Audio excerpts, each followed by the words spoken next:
ಕಾಂಗ್ರೆಸ್ನಲ್ಲಿ ಯತೀಂದ್ರ ಅವರು ಹಚ್ಚಿದಂತ ಕಿಡಿ ಸದ್ಯ ಬೆಂಕಿಯಾಗಿದೆ. ದೊಡ್ಡ ಮಟ್ಟದ ಚರ್ಚೆಗೆ ಕಾರಣ ಆಗ್ತಾ ಇದೆ. ಯತೀಂದ್ರ ಬೆಳಗಾವಿಯಲ್ಲಿ ಆಡಿದಂತ ಮಾತು ಅದು ಬೇರೆ ಬೇರೆ ರೂಪಗಳನ್ನು ಪಡ್ಕೊಳ್ತಾ ಇದೆ. ಅಧಿಕಾರದ ಪಗಡೆಯಾಟ ಜೋರಾಗ್ತಾ ಇದೆ ಕಾಂಗ್ರೆಸ್ನಲ್ಲಿ.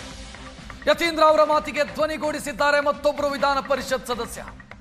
ಸತೀಶ್ ಜಾರಕಿಹೊಳಿ ಪರ ಎಂಎಲ್ಸಿ ರಾಜೇಂದ್ರ ಬ್ಯಾಟಿಂಗ್ ಮಾಡಿದ್ದಾರೆ. ಸತೀಶ್ ಜಾರಕಿಹೊಳಿ ಮುಖ್ಯಮಂತ್ರಿ ಆಗಲಿ ಅನ್ನೋ ಆಸೆ ನಮಗೂ ಇದೆ. ಸತೀಶ್ ಜಾರಕಿಹೊಳಿ ಮುಖ್ಯಮಂತ್ರಿ ಆದ್ರೆ ಒಳ್ಳೆಯದು ಅನ್ನೋ ಭಾವನೆ ಇದೆ ನಮಗೆ ಅಂತ ಮಾಜಿ ಸಚಿವ ರಾಜಣ್ಣ ಅವರ ಪುತ್ರ ಎಂಎಲ್ಸಿ ರಾಜೇಂದ್ರ ಮಾತನಾಡಿದ್ದಾರೆ. ಯತೀಂದ್ರ ಅವರ ಮಾತಿಗೆ ಧ್ವನಿಗೂಡಿಸಿದ್ದಾರೆ. ಯತೀಂದ್ರ ಅವರದು ವೈಯಕ್ತಿಕ ಹೇಳಿಕೆ ಅಂತ ರಾಜೇಂದ್ರ ಹೇಳಿದ್ದಾರೆ. ಅಹಿಂದ ನಾಯಕರು ಮುಖ್ಯಮಂತ್ರಿ ಆಗಬೇಕು ಅಂತ ಹೇಳಿದ್ದಾರೆ. 28ಕ್ಕೆ ಸತೀಶ್ ಸಿಎಂ ಆಗಲಿ ಎನ್ನುವಂತ ಭಾವನೆ ಅವರಿಗಿರಬೇಕು ಅಂತ ಅವರು ಮಾತನಾಡಿದ್ದಾರೆ. ಯತೀಂದ್ರ ಅವ್ರ ಹೇಳಿಕೆ ಅದು ಅವರ ವೈಯಕ್ತಿಕ.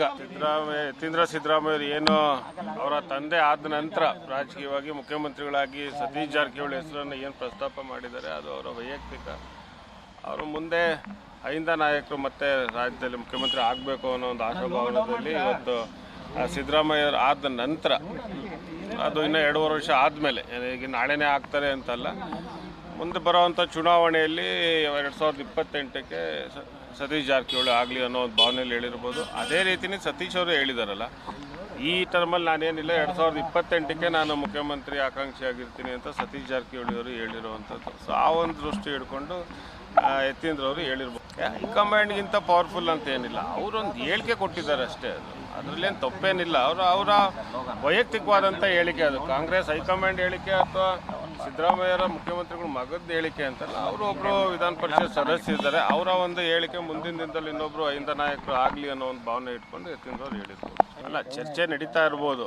ಆದರೆ ನಾನು ಹೇಳಿದ್ನಲ್ಲ, ಇದು ಮುಖ್ಯಮಂತ್ರಿಗಳ ಹೇಳಿಕೆ ಅಲ್ಲ, ಇದು ಮುಖ್ಯಮಂತ್ರಿಗಳ ಮಗ ಅಂತ ಹೇಳಿದ್ರೆ ಯತೀಂದ್ರ ಅವ್ರ ಹೇಳಿಕೆ ಇದು. ಅದರಿಂದ ಯತೀಂದ್ರ ಅವ್ರು ಏನು ಹೇಳಿದ್ದಾರೆ ಅದು ಅವ್ರ ವೈಯಕ್ತಿಕವಾದಂಥ ಹೇಳಿಕೆ ಅಂತ ನಾನು ಹೇಳ್ತೀನಿ. ಅದನ್ನ ಪಕ್ಷದ ಅಧ್ಯಕ್ಷರು ನೋಡ್ತಾರೆ. ಯಾರಾದರೂ ಅದನ್ನ ಪಕ್ಷದ ಅಧ್ಯಕ್ಷರು ಹೇಳಿದ್ದಾರೆ, ಯಾರಾದರೂ ವೈಯಕ್ತಿಕವಾದ ಹೇಳಿಕೆ ಕೊಟ್ಟರೆ ನಾನು ನೋಟಿಸ್ ಕೊಡ್ತೀನಿ ಅನ್ನೋದು ಭಾಳ ಜನಕ್ಕೆ ಕೊಟ್ಟಿದ್ದಾರೆ. ಸೊ ಆ ರೀತಿ ಕೊಡ್ಬೋದೇನೋ ಗೊತ್ತಿಲ್ಲ, ಬಟ್ ಅದು ನೀವು ಪಕ್ಷದ ಅಧ್ಯಕ್ಷರನ್ನ ಕೇಳ್ಕೊಳ್ಳೋ ಅಂತ ನೋಡಿ.